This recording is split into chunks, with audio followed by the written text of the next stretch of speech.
안녕하십니까. 거꾸로 투자하는 쇼킹 부동산입니다. 오늘은 미국의 장기 고금리 전망의 반론에 대해서 좀 이야기를 해보고자 합니다.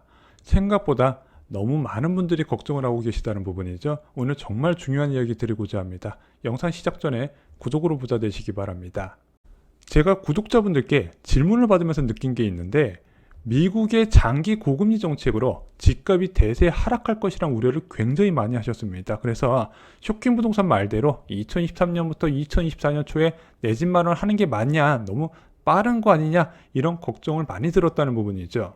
자, 대세 하락 우려의 가장 큰 원인은 역시 미국의 장기 고금리였죠. 이미 인플레이션 대응 시기를 놓친 파월 의장이 칼춤을 출 것이다. 그러면은 그 과정에서 부동산 다 죽어 나갈 텐데, 지금 많이 안 떨어질 것 같은데 당장 내년부터 집 사라 그러면 좀 빠른 거 아니냐, 이렇게 생각을 하시더라고요. 자, 최근 제롬 파월 의장을 보면요, 저승사자 수준이죠. 기사 몇 개 읽어드릴게요. 인플레이션 2% 복구 전념, 금리 지속 인상 적절. 파월, 물가 2%로 낮아지기 전엔 금리 인하 없다. 연준, 성장률 대폭 내리고 경기 침체까지 감내하겠다. 그래서 실업률이 올라가는 한이 있더라도 금리를 계속 올려서 물가를 잡겠다고 강조하고 있죠. 자, 현재 물가에서 2% 수준까지 내려가려면 얼마나 많이 떨어져야 될까요? 5.1%인데 2%예요. 한참 남았죠. 미국 CPI는 7.7%입니다. 그래서 이것만 보면은 미친 금리가 엄청 오래 유지되나 보다, 이렇게 생각할 수밖에 없는 거예요. 그래서 장기 대세 하락이 아마 대부분 전문가들이 예상하는 시나리오로 알고 있습니다.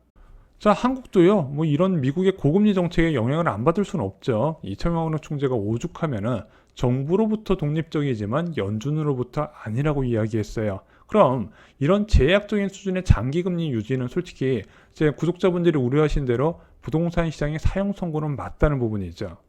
2020년 이후에 쇼킹이 참고로만 하는 게 있습니다. 바로 장기 금리 전망입니다. 점도표 같은 거, 아니면 어떤 기간이 내년이나 내후년에 금리 인하할 것이다, 이런 부분 잘 안 믿어요. 그냥 참고로만 합니다. 특히 연준 의장의 발언을요, 그대로 해석을 잘 안 하려고 해요.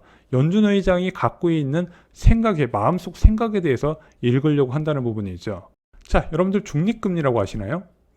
경제를 과열시키지도 않고 위축시키지도 않는 이론상의 금리입니다.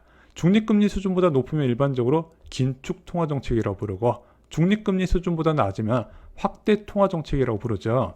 자, 긴축 통화정책이나 확대 통화정책은 모두 다 부작용이 있습니다. 긴축 같은 경우는 경기에 부담을 주고요. 이제 저금리 같은 확대 통화정책은 부채를 증가시킵니다. 금융 불균형 같은 위험이 커지죠. 그래서 긴축을 하든 확대 정책이든 명분이 있어야 된다 말씀을 드렸어요. 코로나19 대유행 과정에서 제로금리와 양적 완화의 명분은 무엇이었죠? 완전고용 달성하겠다는 목표가 있었죠. 그래서 저금리의 부작용을 감안해서라도 양적 완화와 제로금리 정책을 고수했죠. 자, 미국의 완전고용 달성 시점은요, 이제 작년 12월에 제롬 파월 의장이 완전고용의 진전을 이뤘다는 평가를 내놓습니다. 이때가 미국 실업률 4.2%예요. 그리고 그 다음 달에 발표된 미국 실업률이 3.9%로 뚝 떨어지게 됩니다. 그리고 나서 제롬 파월 의장이 연내 5회 이상 금리 인상 가능성을 시사해요. 미국 실업률 3.9% 발표되고 나서 20일도 안 됐을 때입니다. 제롬 파월 의장이 인플레이션 대응 시기를 놓쳤다는 평가 많이 들어보셨죠? 저는 이렇게 생각을 합니다. 이렇게까지 물가가 오를 것을 예상 못한 부분도 있지만, 통화정책 목표에 도달하지 않았기 때문에 완화적 통화정책을 좀 더 유지시키고 싶지 않았나, 이렇게 생각을 했다는 부분이죠. 자, 이제 긴축이 시작됐습니다. 명분도 바뀌겠죠. 긴축 통화정책의 명분은 물가 안정입니다. 자, 지금 많은 사람들이 생각하는 것은 이런 그림인 것 같아요. 내년 초에 5% 정도가 됩니다. 그리고 이렇게 천천히 낮아지는 것을 우려하고 계신 것 같아요. 왜냐하면 지금 제롬 파월 의장이나 아니면 연준 인사들의 발언들이 이와 비슷한 맥락이거든요. 근데 저는 그냥 참고만 한다고 말씀을 드렸습니다. 자, 그럼 무엇을 보고 금리 전망을 할까요? 저는 물가만 보고 전망을 합니다. 통화정책의 담당자의 말, 시장 전문가의 전망보다 더 확실하다고 생각하는 거죠. 그리고 저희는 물가 변화에 따라서, 그리고 금리 변화에 따라서 부동산 시장을 변화한다고 보기 때문에 이 물가 전망이 쇼킹 부동산만의 경쟁 요인이라고 생각하고 이 부분에 매진하고 있습니다. 자, 쇼키무동에서 생각하는 부동산 가격 결정 요인은요, 바로 연속된 금리 변화입니다. 연속된 금리 변화가 나타나면 그것이 전세 수요와 가격에 영향을 주게 돼요. 과거에 비해서 금리 변화에 따른 부동산 시장 변화가 빨리 나타난 이유, 전세자금 대출의 보편화라고 말씀드렸습니다. 이렇게 전세 수요가 늘어나게 되면 매매 수요도 늘어나게 되고 매매 가격도 영향을 받게 된다는 부분이죠. 그러면은 이 연속된 금리 변화가 언제 일어날지만 알면 돈을 벌 수 있고 싸게 내 집도 할 수 있고 집도 제때 처분할 수 있는 거 아니겠습니까? 물가를 보면 되는데 이 물가보다도 더 빨리 나타나는 게 선제지표인 수입물가나 생산자 물가 지수가 있고 그거보다 더 빨리 나타나는 게 바로 원자재라고 말씀을 드렸습니다. 가격 변동폭이 크고 전체 물가에 영향을 주는 품목이 뭐 있죠? 저는 원유라고 생각합니다. 자산 시장의 급격한 변화는요, 원유 가격의 급격한 변화로 발생한다고 여러 차례 강조드렸어요. 그래서 환율과 더불어서 가장 중요한 물가 결정 키포인트라는 거죠. 그래서 쇼키무동산이 2021년 한 해 동안 집중했던 것은 물가 상승에 따른 예상보다 빠른 금리 인상 가능성 부분이었어요. 그래서 2021년 2월에 한국은행의 연내 금리 인상 가능성 경고했다 말씀드렸고 2021년 8월에 미국 긴축 속도가 늘어날 부분을 강조드렸습니다. 이 영상은 저희가 뒤에 링크를 걸어 두겠습니다. 이 당시에 제롬 파월 의장은 인플레이션이 일시적이라고 주장했지만 저희는 아니다. 이거 금리 인상 압력이 굉장히 누적되어 있기 때문에 금리 빨리 올려야 될 거다. 여러 차례 말씀을 드렸었습니다. 그래서 제가 물가 전망하는 방법을 여러 차례 말씀을 드렸어요. 국제 유가 시세 변화를 보면 된다 말씀드렸습니다. 1년 전 대비해서 기울기를 보시면 되는 거예요. 자, 현재 국제 유가는요, 한 80불 내외 선을 유지하고 있습니다. 전년 동월 대비해서 한 16.8% 오른 부분이에요. 그래서 한국 10월 소비자 물가 보면요, 석유류 제품 상승률이 10.7%가 나옵니다. 이것도 많이 줄어들었어요. 5월 달에 34.8% 상승이었습니다. 그래서 이것 때문에 물가 압력이 확산되는데 지금 석유류 제품 상승률이 계속 둔화되고 있어요. 자, 그러면은 이 유가 상승률의 기울기가 평평해지면은요, 물가가 안정이 될까요? 바로 안정되기 힘들 거라고 보고 있습니다. 왜냐면은 이제 물가라는 게 원자재 가격 상승을 바로 반영하는 게 아니라 1년간에 걸쳐서 공산품과 서비스 요금에 차근차근 반영된다 말씀을 드렸어요. 그래서 기울기가 평평한 걸로는 안 되고요. 확실히 역전이 되어야 물가에 눈에 띄는 변화가 가능하다고 말씀을 드렸습니다. 자, 역전은 언제부터 가능할까요? 내년 3월부터라고 말씀을 드렸죠.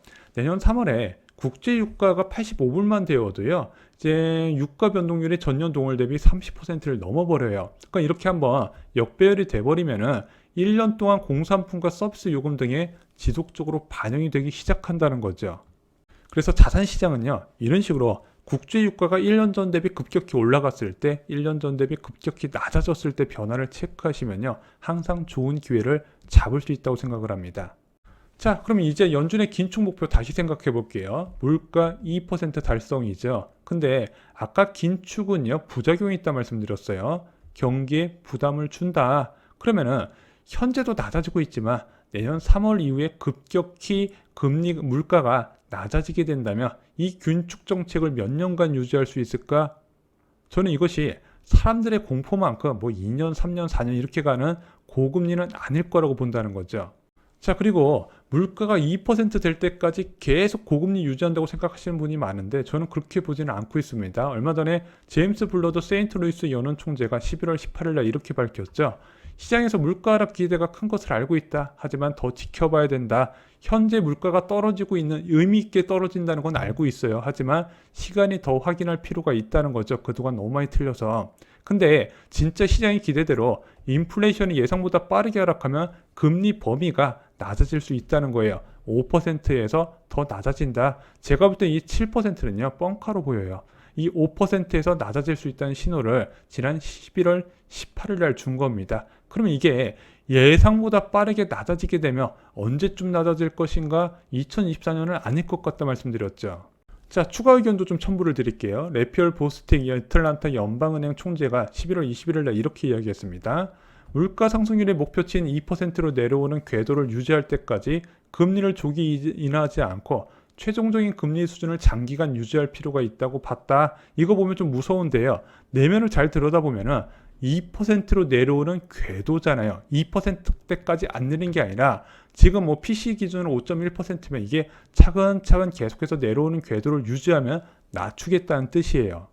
자, 오늘 영상 결론을 들으면 이렇습니다. 내년 3월 이후에 연중 관계자들이 인정할 만한 물가 하락세가 예상이 되고 있습니다. 3월부터 팍 낮아지는 게 아니라 3월부터 크게 점점 의미 있게 낮아질 거예요. 아까 말씀드렸던 2% 금리로 돌아가는 정상적인 궤도가 보일 가능성이 크다는 거죠. 그럼 어떤 변화가 있을까요?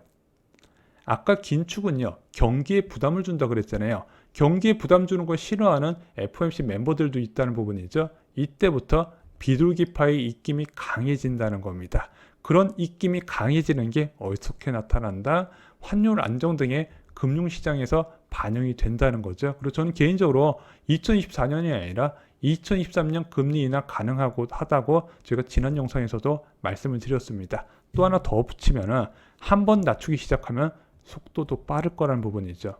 자, 오늘 영상은요, 내년에도 현재 수준의 국제 유가가 유지된다는 가정 하에 제작이 됐습니다. 만약에 내년에 국제 유가가 더 낮아지게 된다면 물가 하락 압력은 더 가중될 것이지만 그 반대의 상황도 펼쳐질 수 있다는 부분 감안 부탁드리겠습니다. 그리고 저희는 이런 주장을 근거로 2023년부터 2024년 초에 내 집 마련을 권해드리고 있습니다. 다른 전문가분들보다는 좀 권하는 시점이 빠를 것입니다. 다른 전문가 의견도 다음에 영상에서 좀 정리를 드리겠습니다. 좋아요, 구독 꼭 부탁드립니다. 감사합니다.